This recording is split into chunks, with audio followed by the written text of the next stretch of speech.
Good evening. There was a time when owning gold in the United States was illegal. Tonight, we explain why. In American history, gold has always symbolized security, a store of value, a hedge against uncertainty. But in 1933, during one of the darkest economic periods in U.S. history, that symbol of safety became a crime. The year was 1933. The United States was deep in the Great Depression. Banks were collapsing, businesses were failing, unemployment had reached historic levels. Millions of Americans no longer trusted banks or paper money. So they did what people have done for centuries during financial crises. They turned to gold. At the time, the U.S. dollar was directly tied to gold. Under the gold standard, every dollar issued by the government represented a claim on a fixed amount of gold. When Americans began hoarding gold coins and bars, banks lost reserves. And when banks lost gold, the government lost control over the money supply.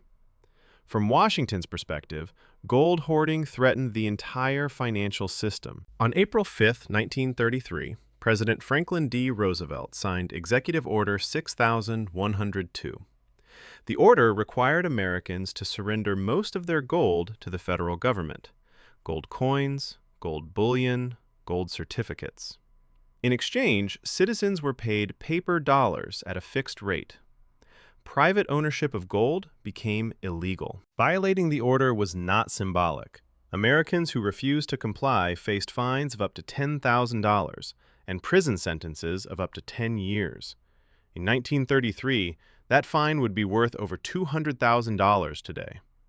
For the first time in U.S. history, owning gold was a federal crime. There were limited exceptions. Jewelry was allowed, industrial and dental gold was permitted, small collector coins under a certain value were exempt. But for the average American, owning gold as a form of savings was forbidden. This ban would remain in place for 41 years. After collecting the nation's gold, the government changed its value.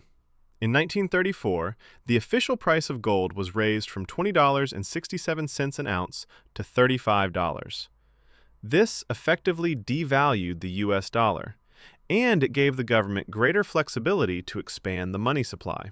In simple terms, it allowed more dollars to be created during an economic emergency. This move helped stabilize the banking system. It gave policymakers more control during a national crisis, but it also demonstrated something fundamental about modern economies. In times of extreme stress, governments prioritize monetary control over individual ownership. In 1974, more than 4 decades later, the ban was lifted. Americans were once again allowed to legally own gold. By then, the U.S. dollar was no longer backed by gold. The global financial system had changed. This episode is not a conspiracy. It is documented American economic history. It shows how fragile trust in money can become during crises, and it explains why governments react forcefully when that trust breaks down.